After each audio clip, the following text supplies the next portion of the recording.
नागपूरमध्ये काँग्रेस पक्षांतर्गत मोठी कारवाई करण्यात आलेली आहे आणि कुहीमधील शहराध्यक्ष, नगराध्यक्ष आणि उपाध्यक्षांचं निलंबन करण्यात आलंय। तर पक्षविरोधी काम केल्याचा ठपका ठेवत ही कारवाई करण्यात आली आहे।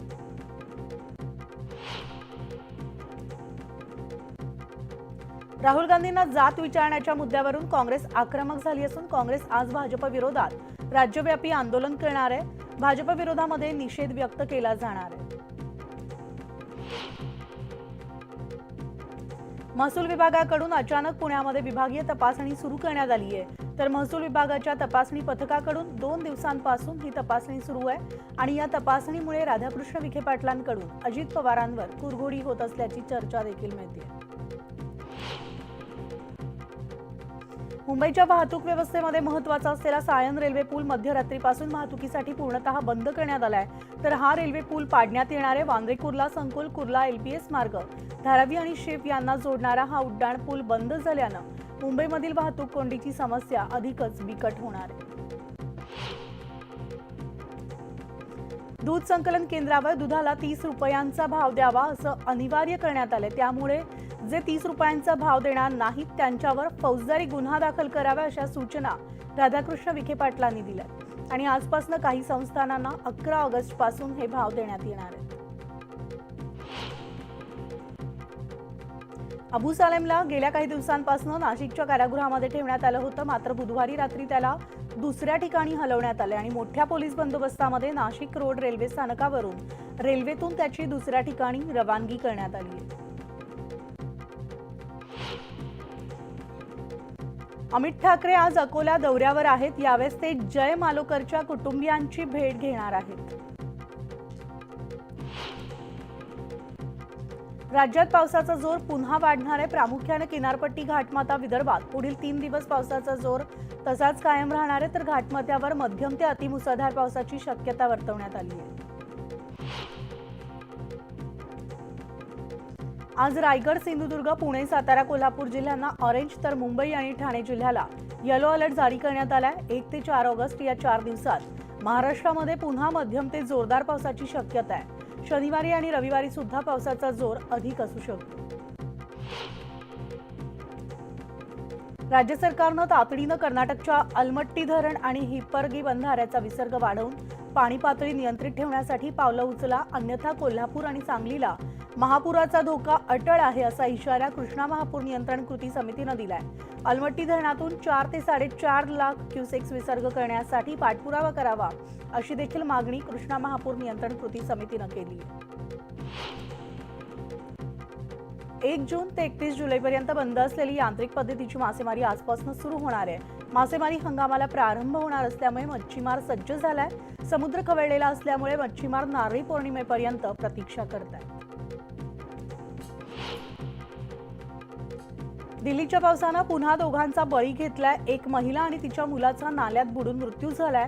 दरम्यान दोघांचे मृतदेह सापडलेले असून गाझीपूर पोलिसांकडून या घटनेचा अधिक तपास सुरू आहे। राजधानी दिल्लीला मुसळधार पावसानं झोडपलंय। मुसळधार पावसामुळे दिल्लीमधील शाळेची भिंत कोसळल्यानंतर वाहनांचं खूप मोठं नुकसान झालंय।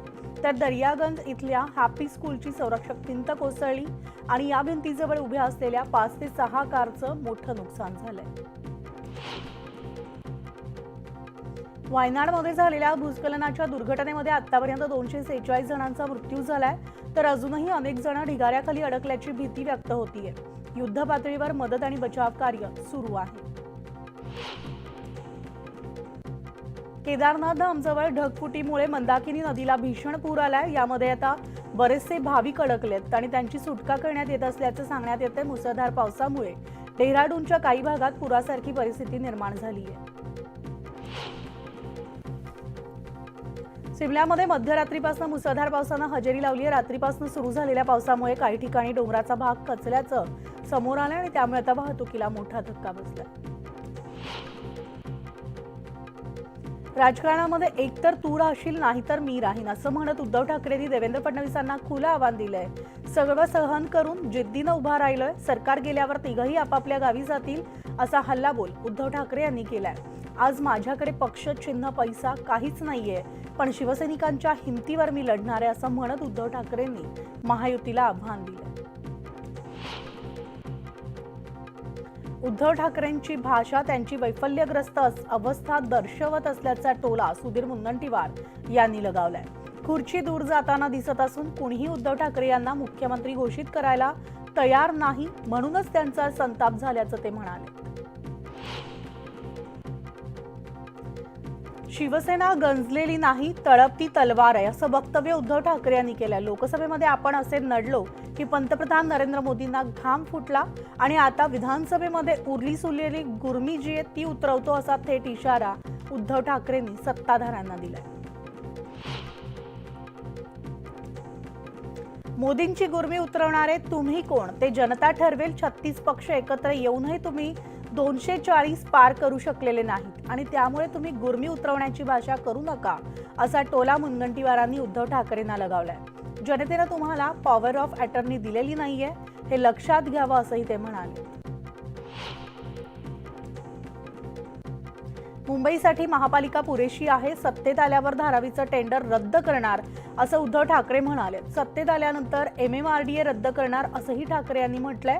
मुंबई टिकवण्यासाठी आपल्याला लढा द्यायचा होता आणि आपल्या हक्काच्या मुंबईत आपल्याला असं वागवलं जातंय, हे सगळं दोन व्यापारी करतायत आणि त्यांची वृत्ती आपल्याला मुळात सकट उपटून टाकायची, अशा शब्दात उद्धव ठाकरे महायुतीवर त्यांनी हल्लाबोल केलाय। पावसाळ्यामध्ये उद्भवणाऱ्या साथीच्या आजारांना प्रतिबंध करण्यात मुंबई महानगरपालिकेचा आरोग्य विभाग अपयशी ठरत असल्याचं दिसतंय। तर जूनच्या तुलनेत जुलैमध्ये साथीच्या आजारांच्या रुग्णात मोठ्या प्रमाणात वाढ झाली आहे। मुंबईमध्ये जूनमध्ये साथीच्या आजाराचे 1395 रुग्ण सापडले होते आणि जुलै महिन्यात त्यामध्ये आता दुपटीनं वाढ झाली आहे। कुलाबा ते सिड्स मेट्रो 3 मार्गिका सुरू होण्यासाठी मुंबईकरांना आणखी प्रतीक्षा करावी लागण्याची चिन्ह आहेत। पहिल्या टप्प्यातील मार्गिकेच्या मेट्रो गाड्यांची तपासणी RDSO संस्थेमार्फत पूर्ण होऊन महिना उलटलाय, तरी अद्याप मेट्रो मार्गिकेसाठी commissioner of metro railway safety पथक या ठिकाणी दाखल झालेलं नाहीये। दादर रेल्वे स्थानकाच्या परिसरातील फुल विक्रेत्यांच्या याचिकांची उच्च न्यायालयानं दखल घेतली आहे। मुंबई महापालिकेनं कोणतीही नोटीस न देता फुल विक्रेत्यांच्या दुकानांची शटर्स तोडलेत आणि अशी मनमाई कारवाई जी आहे ती खपवून घेणार नाही, अशी सक्त ताकीद न्यायालयानं पालिकेला दिली आहे। कारवाईबाबत प्रतिज्ञापत्राद्वारे स्पष्टीकरण देण्याचे आदेश देण्यात आलेत। या प्रकरणी 27 ऑगस्टला सुनावणी होणार आहे। जुलैमध्ये मुंबईतील 12,133 घरांची विक्री झाली आहे। त्यामधून राज्य सरकारला 1047 कोटी रुपयांचा महसूल मुद्रांक शुल्क वसुलीच्या रूपानं मिळालाय। जूनमध्ये 11,643 घरं विकली गेली होती। जुलैमध्ये यामध्ये काही प्रमाणात वाढही झाली आहे।